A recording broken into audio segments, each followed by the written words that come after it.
In a very interesting news, WWDC 2023 came and went, but Apple did not highlight one feature which people wanted them to talk about, that is sideloading of apps. The focus was mainly on the hardware. They launched the Vision Pro, the 15-inch MacBook, and the M2X processors and all. They hid the stupid iOS 17 update, iPadOS 17 update, and they hardly talked about the Mac OS Sonoma update. They took the focus away from the update with this on the software, but they didn't talk about one feature which is about sideloading of apps. So in the talk show live from WWDC, John discussed Apple's compliance with EU regulations.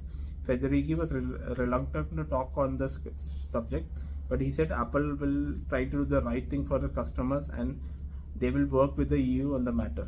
So what's going to happen when that March 2024, if they don't comply with the EU thing that you should allow sideloading of apps, they will ban the sale of iPhones over there. So now it seems this feature will be only allowed in EU, the sideloading of apps. So the first time Apple will have specific software for a specific region, apart from China, where they allow the Chinese state to control over the phone, when they don't allow in any other place in the world.